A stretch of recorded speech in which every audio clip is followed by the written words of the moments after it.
All right, everybody, and welcome to BCB Live, the safest station in the nation. Drive safe, Dave here in a caution area. Looking out, Drive Safe Dave along with Double Check Dale. Dale, we've got some stuff going on here, right? Got some safety triangles out there. This show's about safety, and now we got the triangles out there to show Actually, the safety topic for the day is going to be triangles, but we thought, you know what? What the heck?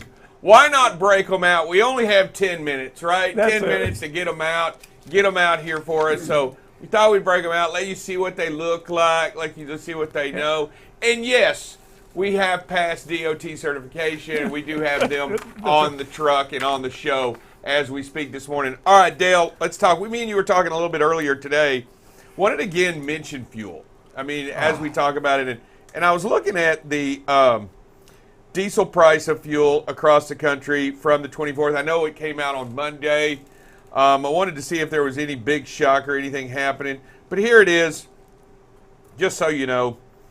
$3.76 for regular gasoline and $5.34 for diesel, and that is the average across the country. Not getting any cheaper. So that means what is it? We're running out of reserves. Yeah. I mean, so $5.34 across the country. So what does that make it in California or the it East says Coast? $6.33 right here.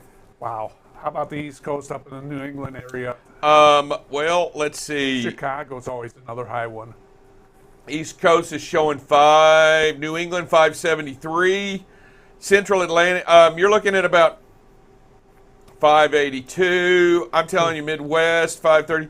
By the way, it's not so bad right now to be in the Gulf Coast at 498. 498, not so bad. Not so bad. I'll tell you, we're going to continue to talk about it because these energy crises are still making a genuine impact on the industry, making an impact on everybody out there, owner-operators, making an impact on businesses across the country, and believe it or not, Dale, on every single thing you buy. Yeah. Because that has to be paid. That's going to be in the cost of doing business.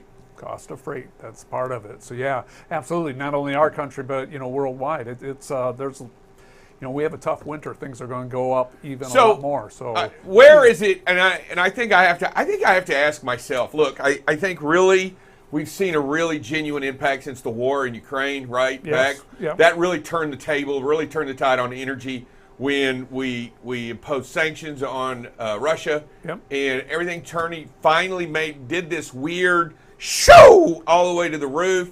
OPEC cuts production, trying to put a little bit more vice on it. How are you and your family, honestly, and as you think about it, are you impacted greatly right now on what you do, what you buy, and what you do? A lot? A little? How's it going? On fuel prices, probably not a lot, but the fuel prices are part of inflation. So with inflation, yes, overall, because your dollar just doesn't go as far, whether it's at a restaurant or whether it's in a grocery store. So the impact right now, I would call it probably minimal, but I think about it a lot more. I'm a lot more aware of what's going on and where I'm going and what I'm doing with it. And I think since all energy is going up through the roof, I think since it's all starting to impact us, one of the things that's really affected us here in Texas, I'll tell you, electricity here in this area is driven by the price of natural gas. And natural gas has gone through the roof. I don't know so that means electricity's gone up dramatically. Dramatically. So it is affecting all of us in many, many ways. And I'll tell you, it's hitting our pocketbook. Our dollar's not going as far. We're spending more money. It's costing more money. It's affecting. I don't care what industry you're in, right? It's something we have to take. I mean, we all have to watch it, right? We all have to watch. And I'll tell you right now, here's a good clue. We still have to watch what's going on in Ukraine. Yeah. I mean, that's going to impact us. That has been a definite impact on us and the world, right? What's going on in that region of the world, right? Without doubt. If the war ended tomorrow, it's still going to be 6 months before we even get back to anything close to what we'd call normal. I don't think it's going to end tomorrow. No, I don't. I said, good call. And you heard it here first on BCB Live, the safest station in the nation. Dale says maybe a chance it's tomorrow. Dale said if. That's not maybe. Maybe a chance. I don't foresee it happening. I don't either. I think it's a long ways from ending yet. I do too. I think this is going to be a little bit more of a war of attrition in that area, and they are determined to gain background, and they are doing a decent job of it.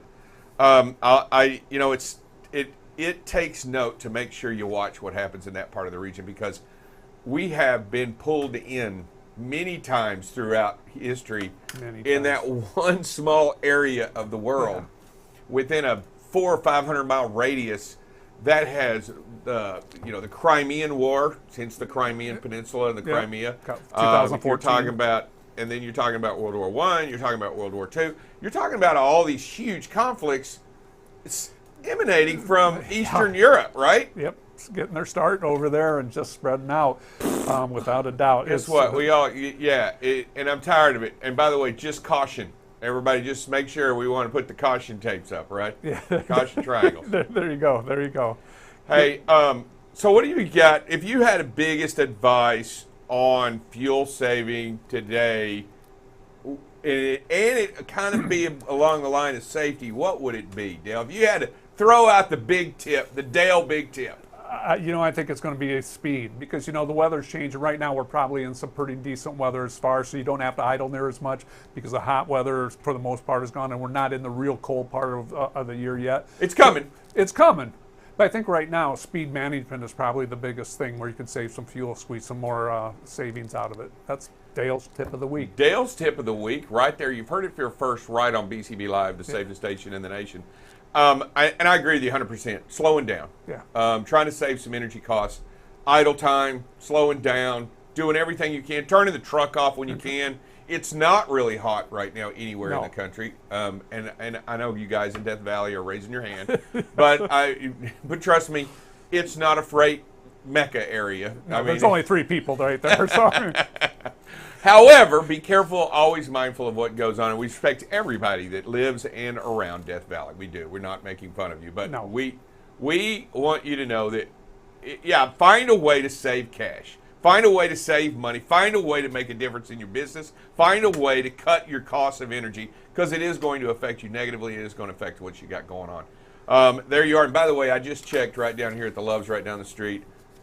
It was at $5.03 a gallon right there for cash price, by the way, going on right down the road. So, and I'm telling you, it's going to affect us all. I mean, it is affecting us all. It's probably the biggest driver of inflation right now. I believe it to be. I believe energy costs is absolutely one of the biggest drivers. All right, I'll tell you what, we're going to bounce out of here in just a second. We're going to come back, and we're going to bring Grace. We're going to bring Grace Sharkey out of Sirius XM, host of Freightways Drive Time. We're going to bring her on in just a second, right after these messages. You're watching BCB Live, the safest station in the nation. BCB Live covers freight. Here we are now at 21% of record freight being rejected. News down in Texas. We're going to talk a little bit about this. We had another $1.5 million seizure. If ever there's a time to do a pre or post trip, it's if you're doing something wrong. weather, traffic. Hey, good morning, everybody. Welcome to some traffic and weather with Buckle Up Bob. You can kind of see where the visibility can be compromised a little bit.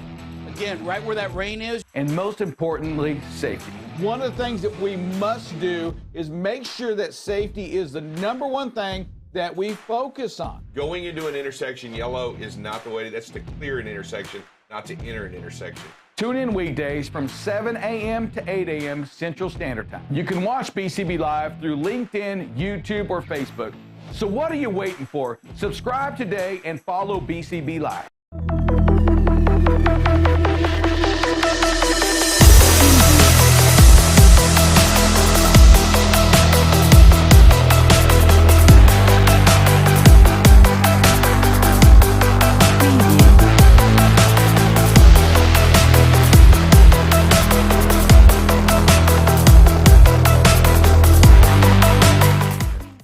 All right, here we are, Drive Safe Dave, back here on BCB Live, the safest station in the nation. And I have Grace Sharkey here, Sirius XM host of Freightways Drive Time. How are you doing, Grace?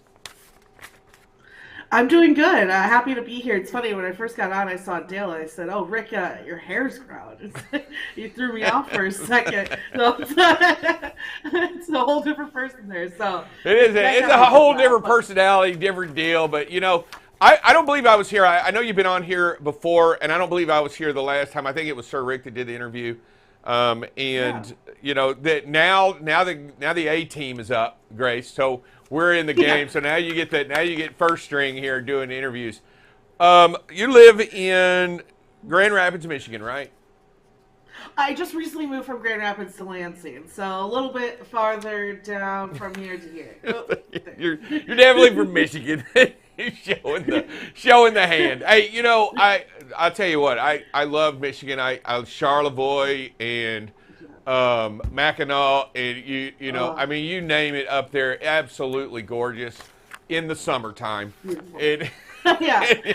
And probably for the next couple weeks, the trees are pretty gorgeous up there. Oh, but yeah. Give it a couple more weeks, and there'll be snow, and you won't want to be up there at all. No, I mean, they'll close Mackinac. I mean, they'll just shut it off. Yeah, Mackinac Island, no more ferries. Yeah. Look, I'll tell you what, Grace, what's going on since the last time we talked? Well, let me introduce you first. Obviously, everyone knows who you are. Everyone knows what you do. But I do know that you do a show over there. It's called Great Quarter Gals, right? Over there at Frey. Yeah. And so just kind of tell us what it is you do, and what it's about. Yeah, so I have two podcasts here. I do a retail show, but one of my favorite shows that I do is with Kaylee Nix. The show actually it's been on Freightways for some time now. It used to be called Great Quarter Guys.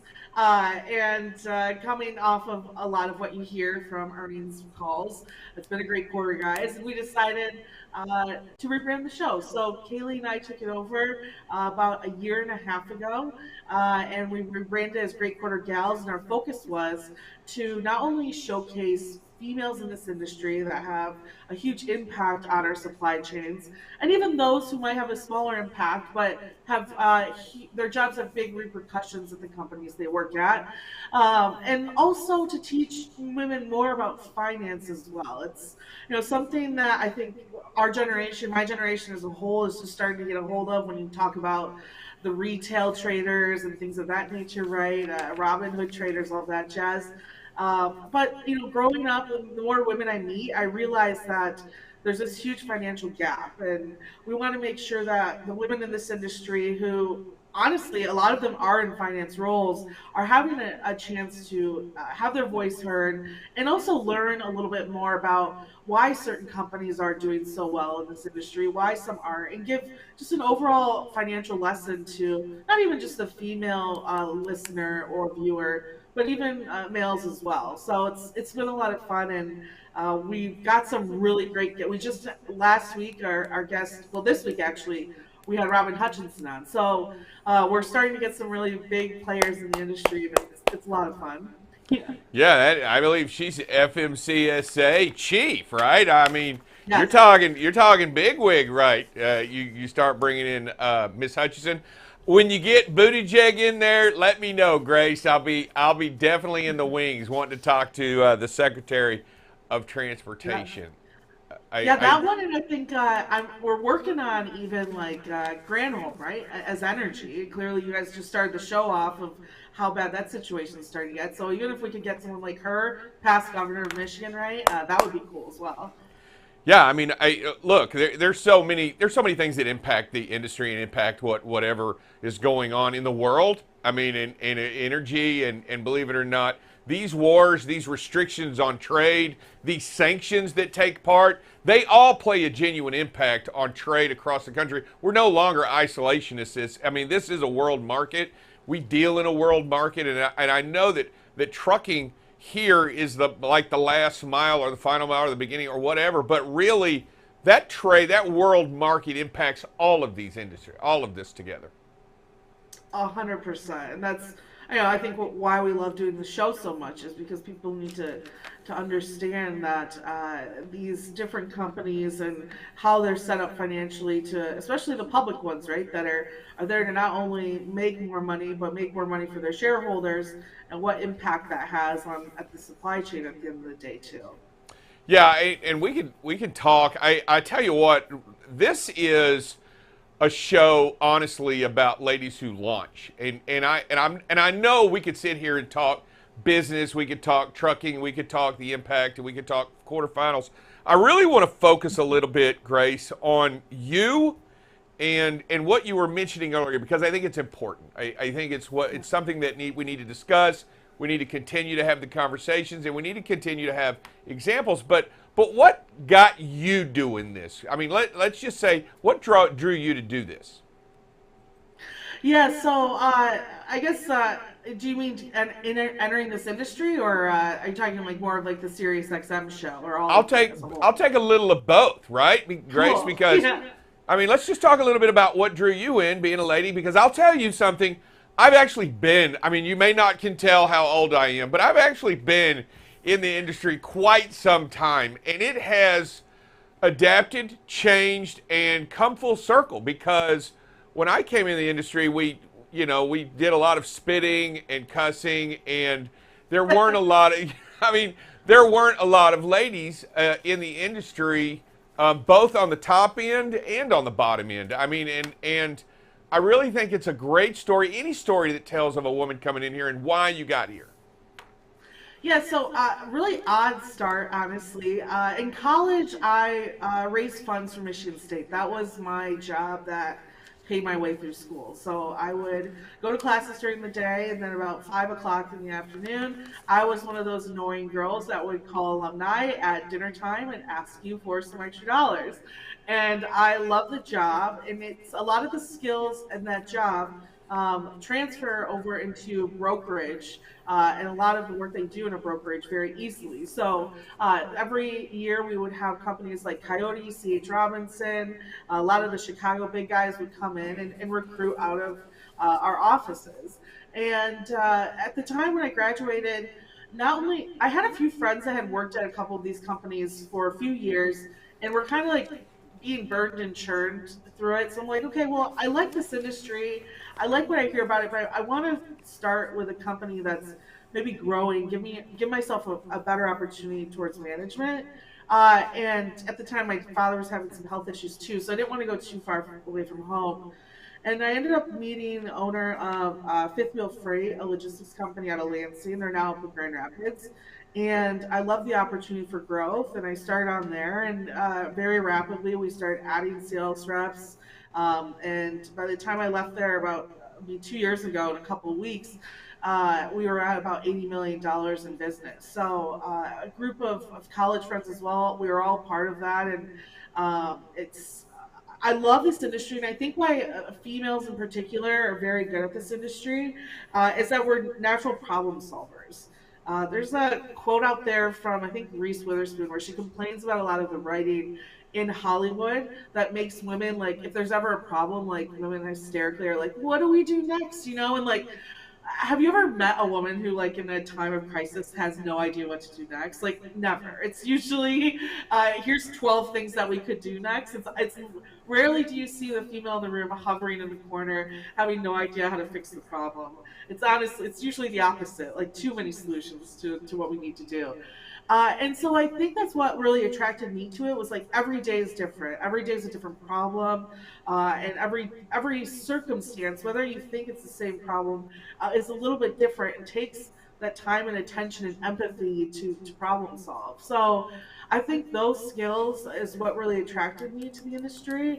And then slowly, with the business growing, I got to almost get like a master's in business, learning how to grow a brokerage and how to reach different levels of growth, and strategize different ways of growing your business. I mean, there's different ways that you're going to grow a mom and pop brokerage compared to if you're trying to compete with the big guys. So a lot of that's what really got me into this, and coming from that company, a lot of it was like research and diving into the industry and the history of the industry, and how people have grown. Someone like C.H. Robinson over the last 100 or so years. And that's what led me to all the wealth of knowledge that when I ended up leaving there, I wanted to go into consulting, but actually ended up diving right into the FreightWaves opportunities. And then about last March, so I haven't even been on it for a year yet, the opportunity came with SiriusXM to do a daily show. We had a Saturday show for a while with Junior, which I used to call into all the time. I used to call in because I'd go up to Charlevoix and drive up to those places for a couple hours and hike and stuff. So it was like, it's funny full circle now, taking over the show, producing it, getting all of the contributors for it, booking all the guests. It's a whole nother logistical challenge in a way as well that I just absolutely enjoy. And so that's what got me here. And like most, once you get into it, this industry, it's so hard to leave. I think that problem solving aspect is what's honestly kept me here, and learning every single day how new technology is helping with that, how carriers are dealing with different situations. And I just like listening and talking to new people. And I think that's what really helps me enjoy my time on the Sirius show too, is talking with the drivers and seeing, maybe I have an opinion, but you're doing it every day. What's your opinion on this certain situation? Grace, and as we hear some of the challenges that you faced, and as you came across and started to fall in love with the industry, I tell you, once you get this into your system, it's hard to get it out.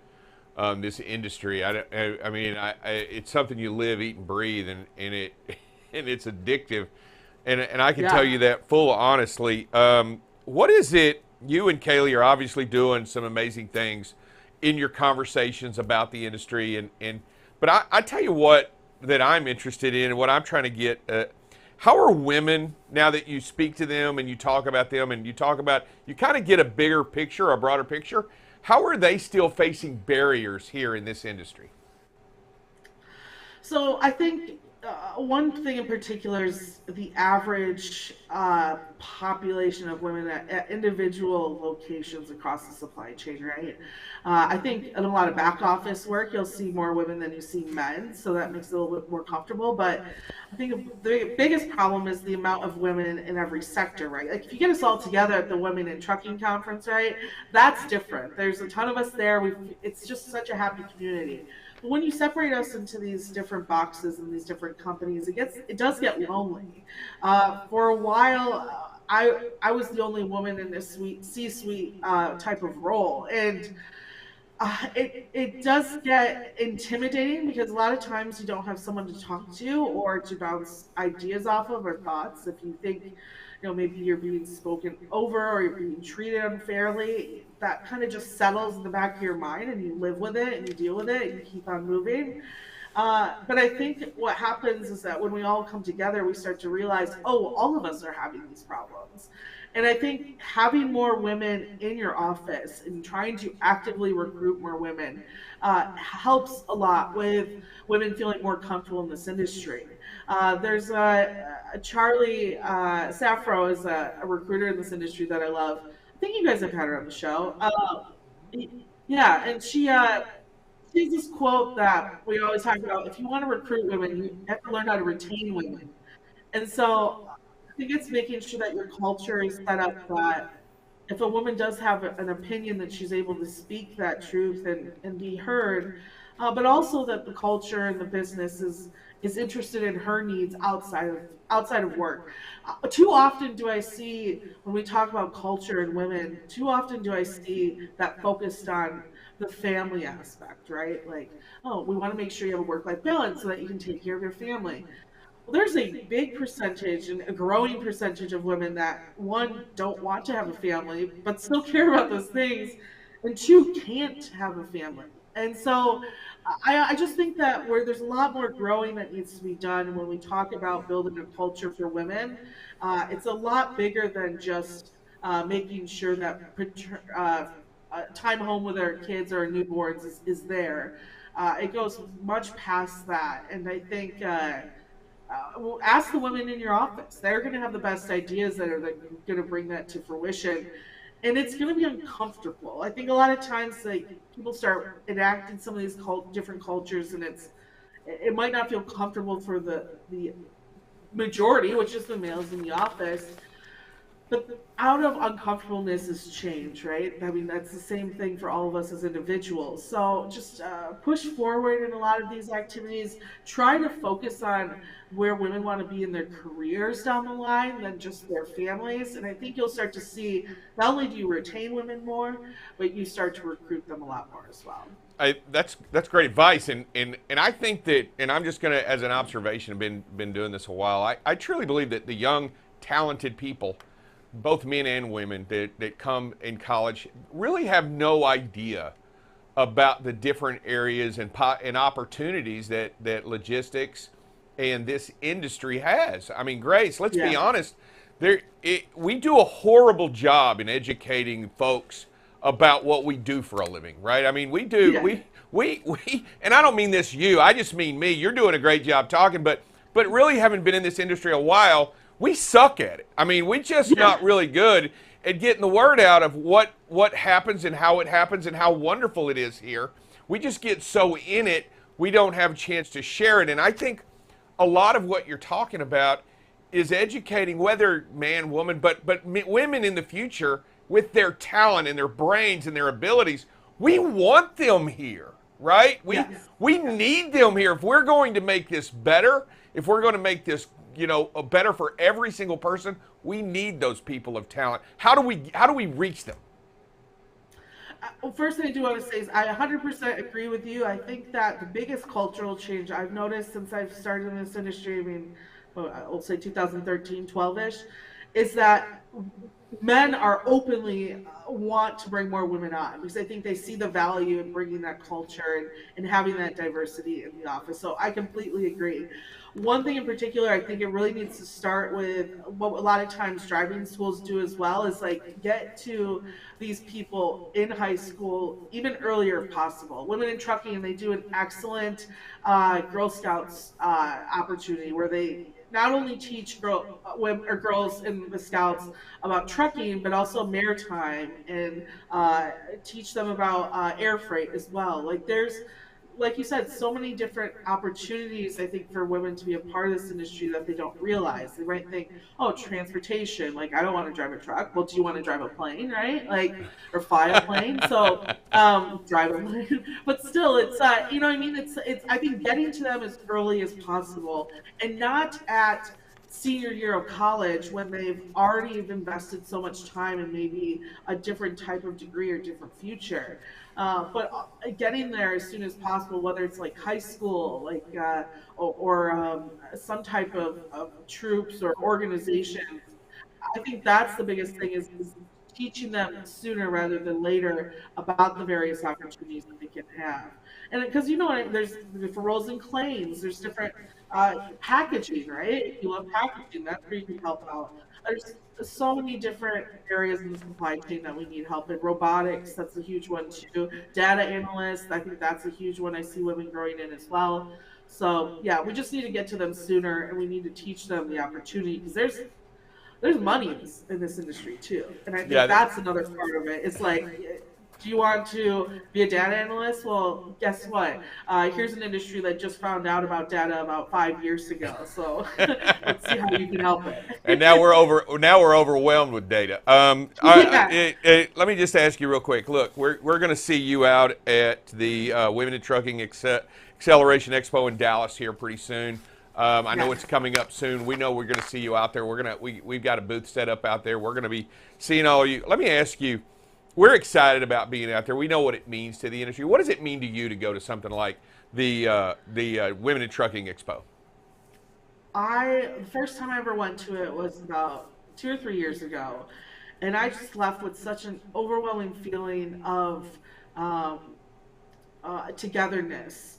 And also, like I said, you leave an office of mostly men, and you go to these situations, and there's a lot of fun networking and icebreakers and things like that, where you get to talk about the problems you face in your individual roles. And everyone has the same stories. And so you leave there with just like really great mentors and people that you can lean on to help guide you through those events. I can't tell you how many amazing trucking owners and fleet owners that I met that are women at that event. You just not only are going to see the best of the best clearly in the industry when it comes to technology and companies that are part of it, but you're going to leave there having an idea of probably what you want to do in your career over time, the women that you need to talk to when you're having a rough day, and just a really great, strong feeling of resilience, I think is like the best way to explain it. So I love that event, and I'm happy to be there. I'm excited to link up with you guys while Kaylee and I are there too. And who doesn't love Dallas in November, right? That's all the weather we need. Yeah, it's absolutely gorgeous here. You know, it's I think it was 75 today. I don't know how that. I mean, it was just miserable outside at 75. I'll tell you what, Grace. Look, we look forward to seeing you out there. I'm going to tell you something. I don't care if you're a man or a woman. You go to these events. We're going to go again to the Women in Trucking. You're inspired by everyone there. There is. I don't care if you're a man or a woman. There's somebody to look up to there. Because there are genuine heroes in the industry making a difference. And, you know, it's exciting to know that they're women. It's exciting to know what they're bringing and how we're changing the industry for the better. Man, I look forward to seeing you there, Grace. Hey, thanks for being on the show. Thanks for coming in. If you will, do me a favor. I ask everybody before they leave if they'll state their name and who they're with, and that you're watching BCB Live, the safest station in the nation. Can you do that for me, Grace? Yes, sir. My name is Grace Sharkey. I'm with Freightwaves, and you're watching BCB Live, the safest station in the nation. Thanks, Grace. Hey, man, I appreciate you coming on, and we'll see you over at the expo. See you guys later. All right, bye-bye now. All right, that's Grace, man. Great interview, great person. Can't wait to see her at the expo coming up. Hey, we'll be right back in just a second, and we're going to go over maybe a little bit about what these triangles mean and how to set them up in just a second. We'll be right back. Hi, this is David Dover, also known as Drive Safe Dave. You are watching BCB Live, the safest station in the nation. Safety is what you want to talk about, and safety is what you want to be every single day. That's what we're here for. We're here to make it better. The industry needs BCB Live so that it can find new and inventive ways to bring safety to the forefront for every single person out there on the road. You got to be prepared to stop, and when you look at that and you understand the situation that you're in, you got to know that it's going to change. You got to expect it to change, and you can't run those lights. You can watch BCB Live weekdays, 7 a.m. to 8 a.m. Central Standard Time. So what are you waiting for? Follow and subscribe to BCB Live today. All right, everybody, we are back here at BCB Live, the safest station in the nation. Drive Safe Dave here, along with Double Check Dale and Blake manning the boards. But I will tell you what's good and exciting about this is we're going to talk a little bit about these triangles and what to do when You set them out. And if you're going on a 2-lane road, where to put them at, what the proper location is. Can you quiz me? Because I bet I know. Oh, Dave, tell me, where do they go? 2-lane road. 2-lane road. They go 100 feet in front of the tractor. Yep. On the oncoming train, and then they go 10 feet immediately behind, closest to the roadway, and then 100 feet behind the trailer on closest to the shoulder, Yep. so that you angle the traffic out. Yep, so you're giving them kind of the directions that, hey, there's a disabled vehicle, you need to be moving over, kind of like they do in a construction zone. Yeah, and let me tell you something. There's one other thing that you have. Oh, there we have a diagram. Yep, look at that. Look at the diagram. This is actually the proper way to do it on a 2-lane road. Yep. And you know, it's so important when they get out and set them up because you broke down, you've disabled, and so you're probably a little frustrated. Remember your own personal safety. The safety blaze, put that on before you crawl out. Crawl out of the truck on the side away from the traffic so you aren't crawling into traffic. Just remember to be safe all the way around. Absolutely, and you know, it's always a good idea, and a lot of people have those in their side box, the triangles in their side box or underneath their bunk or what have you. So go ahead, get those out right away. You have 10 minutes to do it. Make sure you get them out. And I'll tell you another ruling that is necessary. You also are required to put on your flashing hazard lights when these are out. It is mandatory and evident. There are many different ways to set these out. We're going to talk about these the rest of the week, depending on what type of road you're on, and that they have to be set out in different ways. So we're going to continue to talk about it. We think it's important that you understand this is communication. This is letting everyone know these are out. And letting you know there's a disabled vehicle ahead. Yep. And you want to get these out. You want to get these out there so that everybody knows what's going on 100% of the time. Let me ask you a question. You don't want to be in an accident and not having put these out, do you, Del? No, you don't. No, you don't. You don't want to have an accident not having put these out. And I'll tell you, we joke about this. We bring these and we kid around. They are extremely easy to disassemble and assemble and put together. So you just familiar. Yeah, they come in a little. And they don't take up much room, guys. They really don't. And I'll tell you what's nice is you just make sure you familiarize yourself and you do them right. So you want to make sure that they don't blow over and what have you. So they're designed. That's a pretty cool pretty a necessary device, right? Yeah, I mean, they're a great device to have with you. You got to have them with you. They help, let other people know. It's required by law in a commercial motor vehicle since 1974 Yep. that these have to be in there. I even have some of these in my pickup truck toolbox. Would you believe that? I would believe that, David. I would believe that. Early warning device, communication. That's what it's all about. Letting other people know what's going on around you. But remember, be safe when you're doing it, when you're setting them out, when you're picking them up. Absolutely. We got any videos? All right, let's show a couple Let's videos. go some videos. I think we're probably following too close here, aren't we? I think we are. I think we're a little bit close. Understanding, and you're closing in. Look, you got to slow down. You're in traffic. I get it that the person in front of you is driving slower than you.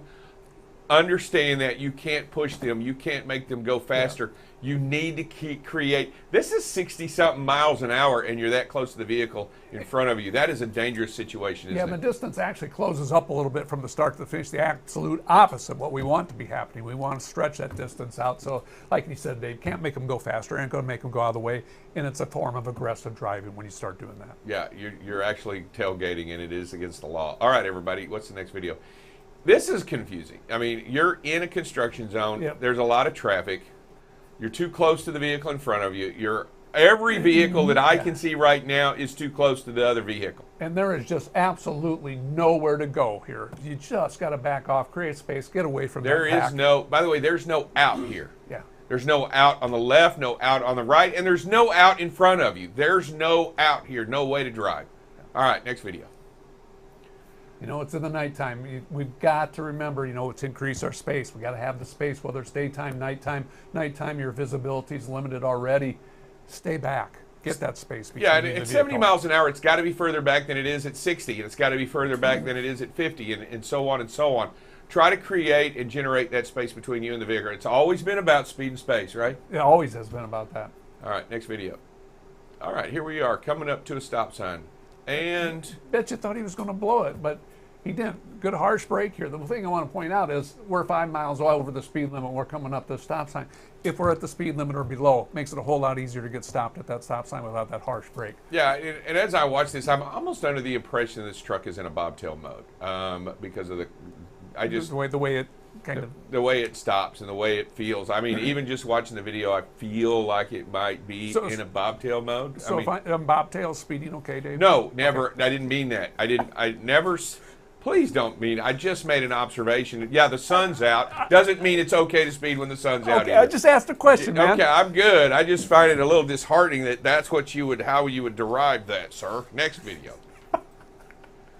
Here we are going down a suburban. Whoa! Look at that. Not all Are harsh. you kidding me? Why would you do that? Did you not? Great job. Driver Yep. drops all the way down to like 19 miles an hour to miss this vehicle. Yeah. I mean, you'd want to talk about it, stopping and looking both directions and looking again. That car, What? I mean, that was What? just crazy. Crazy. Why? I'll tell you what. And this happens all the time. All the time. This is what happens all the time. The semi would have won in that one, in that regard. Just saying. Do what? The semi would have won. Okay, nobody wins in an accident, sir. I hate to tell you that. I know I'm going to break that to you. In an accident, there's no winners. Yeah. And then when you go to court, the semi probably doesn't win. Well, I want to tell y'all, it's very important that we all kind of watch what's going, because anything can happen at any moment, right? Yeah, you look at the driver's doing his thing, minding his own business, but if he's not paying attention, that Or changes hers. a lot. Yeah, or the driver is minding their business. There you go. Yes, thank you. And so, if they're not paying attention, if they get distracted, that can end a whole lot different, because that car just really pulled out for stupidity, I guess. I don't know. You know what? I just think they weren't paying attention. Yeah. Distracted and or otherwise wasn't paying attention and didn't look right or left. Yeah. All right, I'll tell you what, everybody, have a great and wonderful and safe day, and thank you for joining us here. We had a great interview today, and we got some cool props out here. Kudos to Dale here with the props. Good job, sir. Thank you, Dave. I appreciate that. We're going to have these all week, aren't we? We are, just because they're so cool.